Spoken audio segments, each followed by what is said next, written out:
warahmatullahi wabarakatuh. Perkenalkan, nama saya Naura Rahman Laziza dengan NIM 1020121430017. Pada kesempatan kali ini, saya akan menjelaskan tentang design of radiation therapy problem.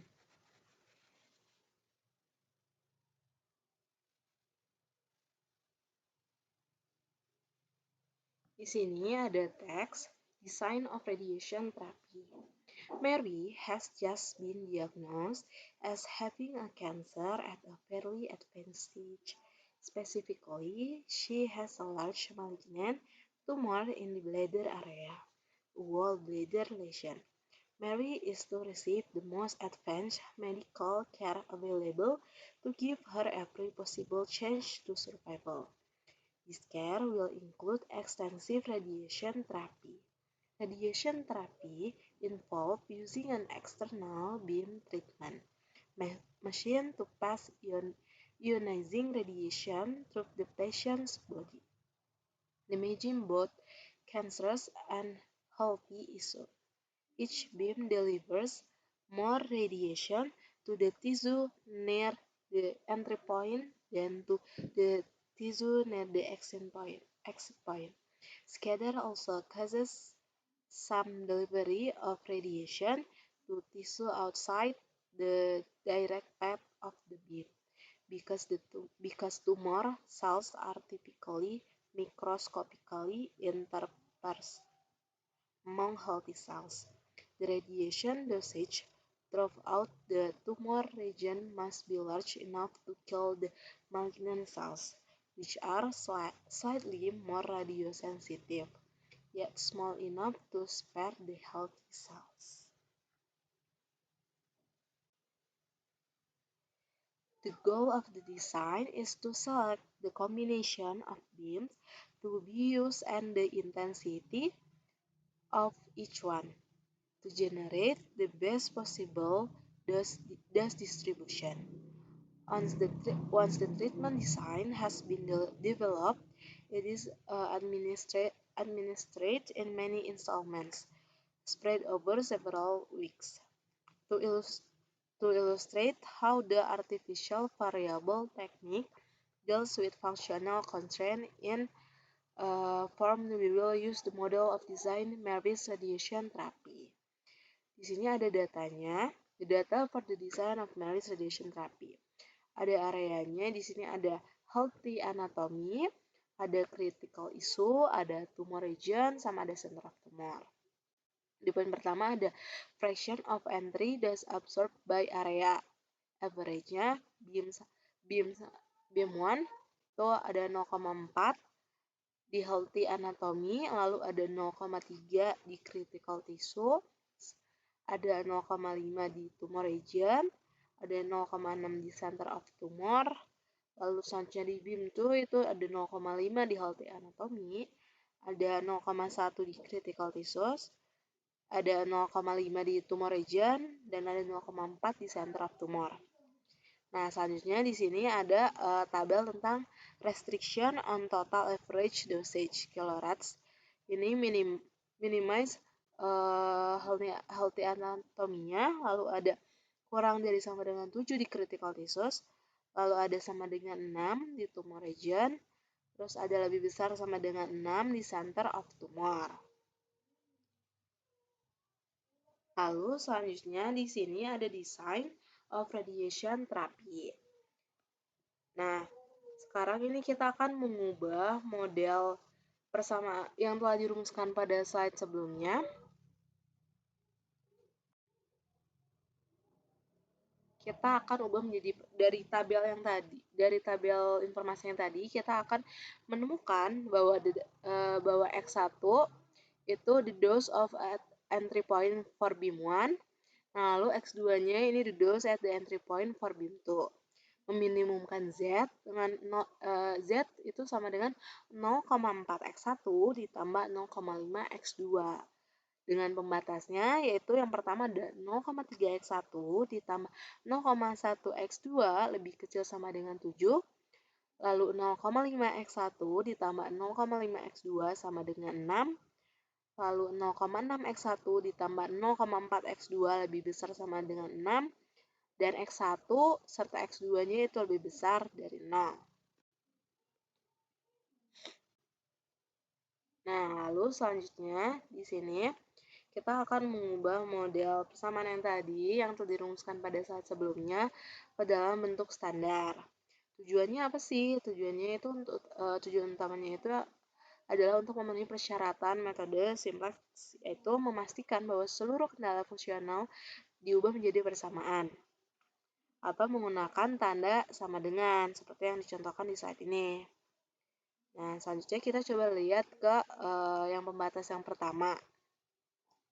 Itu ada dosis jaringan kritis 0,3x1 ditambah 0,1x2 itu lebih kecil sama dengan 7. Karena ini adalah pembatas ketidaksetaraan atau kurang dari atau sama dengan, kita harus menambahkan variabel yaitu di sini ada x3 untuk mengubahnya menjadi persamaan.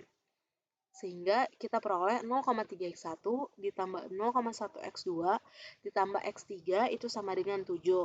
Nilai x3 di sini mewakili seluruh dosis ekstra yang dapat diserap oleh jaringan kritis tanpa melanggar batas maksimum 7 kilorats. Nah, selanjutnya di pembatas yang kedua ini ada 0,5x1 ditambah dengan 0,5x2 sama dengan 6 sudah berbentuk persamaan, sehingga batas ini tetap sama dalam sudah memasuki kriteria bentuk standar. Oke, selanjutnya kita akan membahas tentang pembatas yang ketiga. 0,6x1 ditambah 0,4x2 itu lebih besar dari sama dengan 6. Karena ini tuh pembatas ini tuh termasuk dari lebih dari atau sama dengan, kita harus mengurangi variabel dengan menambahkan min x4 untuk bisa dapat persamaan yang ada di sini. Jadi setelah kita tambahin min x4, ini akan berubah menjadi sebuah bentuk persamaan dengan 0,6x1 ditambah 0,4x2 min x4 sama dengan 6. Di sini variabel x4-nya itu mewakili dosis yang akan diserap oleh pusat tumor yang melebihi batas minimum 6 kilorats. Nah, di sini akhirnya fungsi tujuan meminimumkan Z itu disesuaikan dengan menambahkan variabel X3 dan juga X4 dengan koefisien 0 karena variabel slack atau surplusnya itu tidak terkontribusi pada dosis total yang akan diserap oleh anatomi sehat. Di sini kita peroleh kalau misalnya Z-nya itu sama dengan 0,4x1 ditambah 0,5x2 tambah 0,x3 tambah 0x3 ditambah 0x4. Seluruh variabel dalam model ini termasuk x1, x2, x3, dan juga x4 harus memenuhi syarat non-negatif.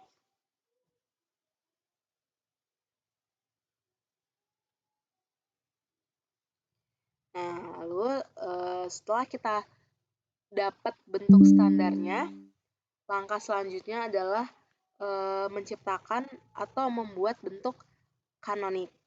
Agar kita bisa mendapatkan solusi basis awal yang layak untuk memulai atau mengerjakan step selanjutnya. Nah, di dalam bentuk standar tadi kita lihat bahwa kendala atau bisa kita sebut dengan pembatas 2 dan 3 itu kan belum memiliki variabel yang dapat dengan mudah menjadi variabel basis awal. Pembatas 2. Di pembatas 2 ini kan kita lihat persamaannya, dan pembatas 3 itu memiliki variabel min x4. Untuk mengatasi hal itu, kita menggunakan teknik variabel artificial. Nah, kita menambahkan artificial x5 pada pembatas 2 wilayah tumor, dan variabel artificial yang ke x6 itu pada pembatas yang ketiga.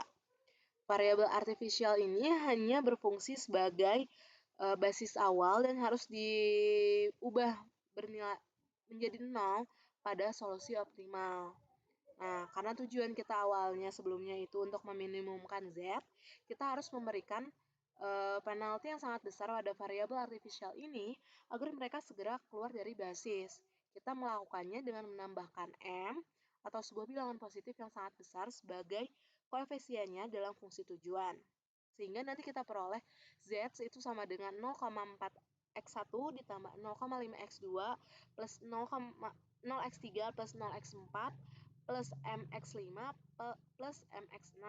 Dengan ini kita memiliki solusi basis awal yang layak, yaitu x3 sama dengan 7, x5 sama dengan 6, x6 sama dengan 6. Model dalam bentuk kanonik ini sekarang bisa untuk kita mulai ke proses iterasinya menggunakan tabel simplex. Nah, tabel simplex ini akan kita jelaskan di slide selanjutnya. Nah, di sini kita mulai iterasi 1. Di sini tabel ini menampilkan koefisien dari fungsi tujuan C dan koefisien dari setiap kendala dengan X3, X5, dan X6 sebagai variabel basis awal dan nilai Z awal adalah 12M. Karena tujuan kita adalah meminimasi, kita mencari nilai C bar atau baris ZJ min CZ yang paling negatif. Memiliki koefisien M negatif terbesar. Di sini X1-nya itu kan memiliki nilai C bar sebesar 0,4 min 1,1 M. Dengan X2-nya memiliki 0,5 min 0,9 M. Karena 1,1 M adalah nilai negatif terbesar, maka X1 menjadi variabel masuk dan kolom kunci adalah kolom X1. Selanjutnya, kita harus menentukan variabel keluar dari basis dengan menghitung rasio antara nilai konstan dengan nilai elemen di kolom kunci. Di sini bisa kita lihat di baris X3, rasionya 7 dibagi 0,3, yang dimana kita akan perolehi 23,3. Lalu selanjutnya di baris X5, rasionya itu 6 dibagi 0,5, yang akan kita dapat itu sama dengan 12. Selanjutnya di baris X6, nah rasio 6 dibagi 0,6, kita akan peroleh 10. Nah, rasio terkecil itu adalah 10 yang terdapat pada baris X6. Oleh karena itu, X6 itu akan menjadi variabel keluar dan 0,6 adalah elemen pivotnya. Kita akan melakukan operasi baris elementer untuk menjadikan elemen pivot bernilai 1 dan elemen lain di kolom X1 akan bernilai 0. Lalu hasilnya ini kita akan coba lihat di slide selanjutnya. Nah, di slide selanjutnya ini kita akan membahas tentang iterasi 2. Tabel ini adalah hasil dari operasi baris elementer yang membuat X1 ini masuk ke basis, menggantikan X6. Coba kini kita perhatiin bahwa variabel artifisial X6 telah keluar dari basis. Dan nilai Z telah turun drastis menjadi Z sama dengan 4 plus M. Coba kita ulangi proses yang sama, kita cari nilai C bar yang paling negatif, karena kita masih ada di dalam proses meminimasi dan M adalah nilai yang sangat besar. Kita fokus pada koefisien M yang negatif. Di sini koefisien C bar untuk X4-nya itu adalah 0,668 dikurangi 0,83 M. Ini adalah nilai paling negatif, sehingga X4 menjadi variabel masuk dalam kolom kunci dan kolom kunci adalah kolom X4. Nah, selanjutnya kita itu coba hitung rasio untuk menentukan variabel keluar. Yang pertama itu baris X3 dengan rasio 4 dibagi 0,5 sama dengan 8, lalu X5 dengan rasio 1 dibagi 0,83, kita peroleh 1,2, dan X1, baris X1 itu rasio nggak usah kita hitung karena elemen kolom kuncinya itu negatif. Rasio terkecil adalah 1,2 yang terdapat pada baris X5. Oleh karena itu, X5 akan menjadi variabel keluar dan 0,83 adalah elemen pivot. Nah, variabel artifisial yaitu X5 akan keluar dari basis. Ini adalah indikasi yang baik bahwa kita akan menuju ke solusi yang optimal. Selanjutnya di iterasi ketiga ini, setelah kita melakukan operasi baris elementer pada iterasi yang kedua, kita akan mencapai iterasi 3. Di sini kita sudah melihat semua variabel artifisial X5 dan X6 telah keluar dari basis. Variabel basis kita sekarang adalah X3, X4, dan X1. Nah, sekarang coba kita periksa baris C bar. Nilai C bar untuk X2 itu adalah 0,1. Lalu nilai C bar untuk X5 itu adalah M min 0,8. Lalu di sini nilai C bar untuk X6 itu adalah M, dan nilai C bar untuk X1, X3, dan X4 itu adalah 0. Karena semua nilai C bar di baris fungsi tujuan adalah 0 atau positif, maka kita udah berada di solusi optimal. Dari tabel ini kita dapat membaca solusi optimalnya. X1-nya itu sama dengan 12 kilorats dan X2-nya itu sama dengan 0 kilorats. Nilai fungsi tujuan Z-nya itu adalah 4,8 kilorats. Nah, berdasarkan analisis operation research menggunakan metode simplex dan teknik variabel artifisial, kita memperoleh solusi optimal untuk masalah desain terapi radiasi MARY.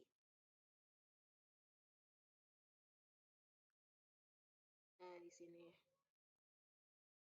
Solusi yang meminimumkan dosis yang diserap oleh anatomi sehat adalah dosis sinar 1 atau kita sebut X1 itu adalah 12 kilorats, lalu dosis sinar 2 X2 adalah 0 kilorats. Artinya perlakuan yang diusulkan adalah menggunakan sinar 1 saja dengan intensitas 12 kilorats dan tidak menggunakan sinar 2. Dosis yang diserap oleh anatomi sehat yang merupakan nilai minimum Z adalah 4,8 kilorats.